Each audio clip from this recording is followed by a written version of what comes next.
Jesus knows his audience. We glom onto the pleasant bits and he knows it.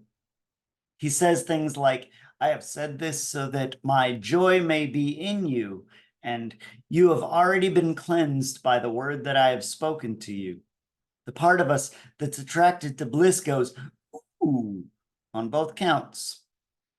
Of course, there's more. There's a good bit we're averse to. The I am the vine discourse is incredibly intimate, specifically for the snapshot it gives us of Jesus' inner life.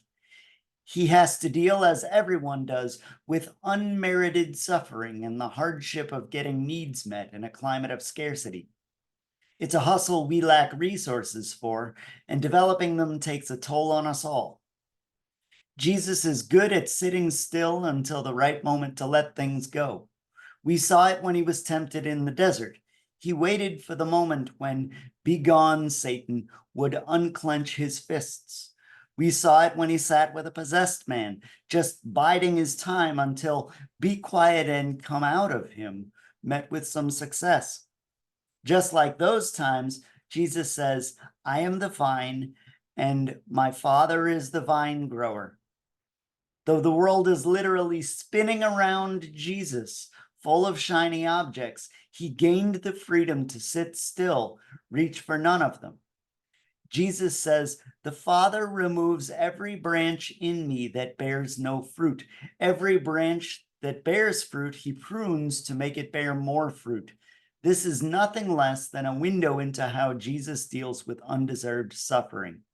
In short, though being pruned is painful, he has reframed it. Conflicts aren't comfortable, but with the right flip of consciousness, that discomfort can be an opportunity. Even as the withering branches are cut off, in the pain itself, Jesus sees the fruit to come. We, his students, are left with his example. We're forced to confront, on the level of meta-thought, the hidden costs of our thinking. Self and suffering as concepts in themselves proliferate isolation.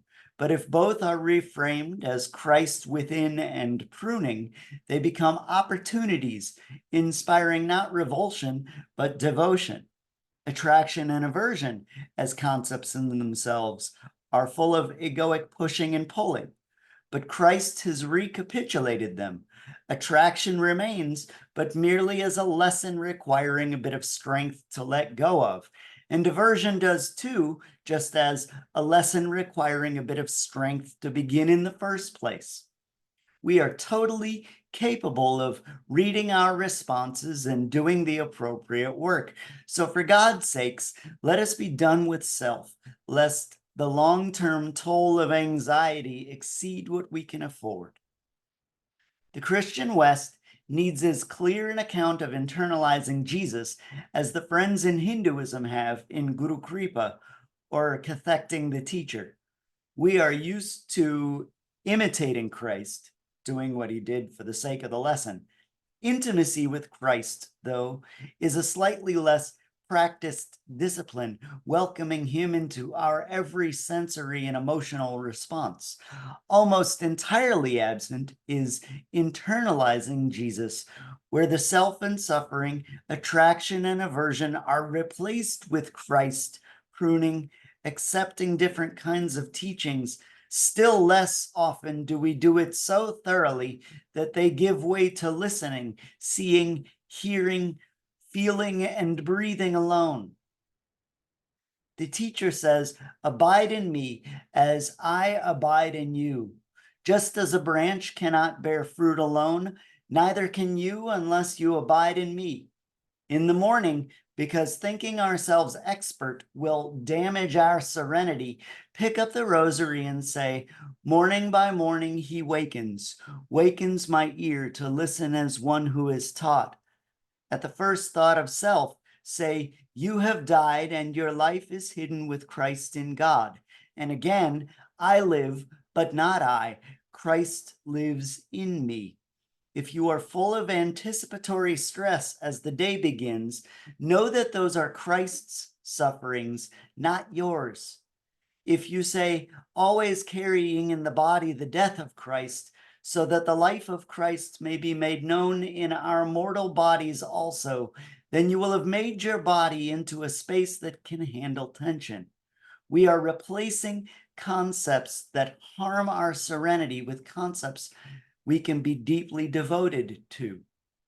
Bearing the heat of the day is an opportunity for us to realize our predicament. The instant gratification of technology has played hell on our ability to focus attention and intention. We are distracted by any old shiny object, then medicated for what our habits have ruined. Buddhists study access concentration, and it heals that ability. We in Christianity need to follow their good example. So if we take the beads and say, the Lord himself will fight for you, you've only to keep still, we'll be distracted in predictable ways.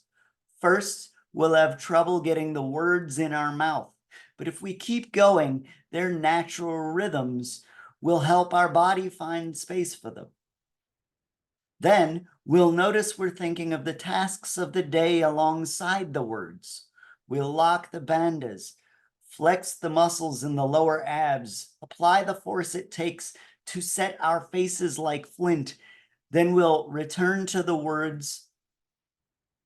The blind man saw people, but they looked like trees.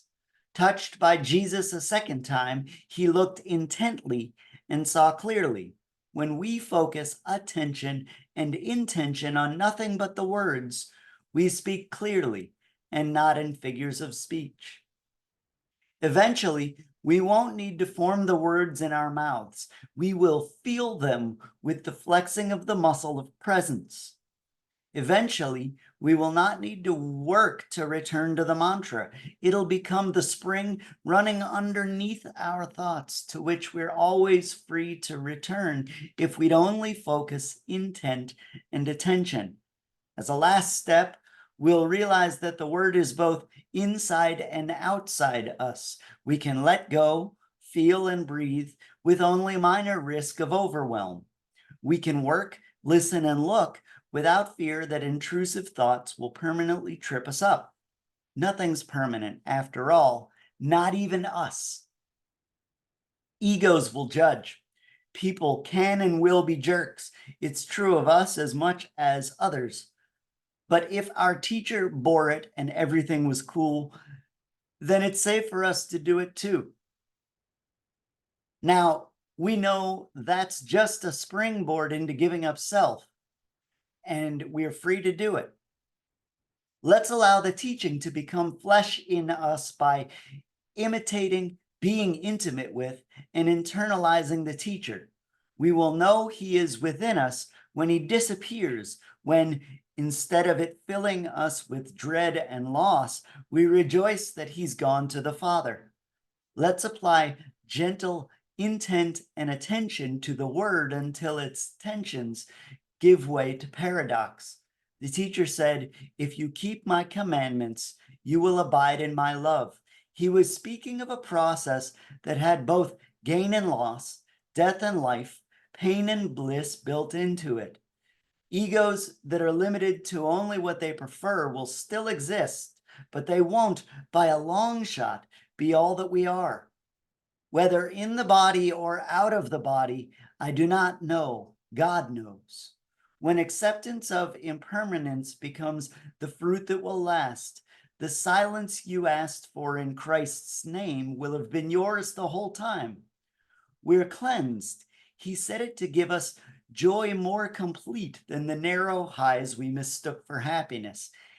Even the bits that were hard, these were love the whole time. Love, it turns out, was always big enough to hold pain, work, and weariness. And in the Spirit, we will both access and let go of the one in whom we live and move and have our being.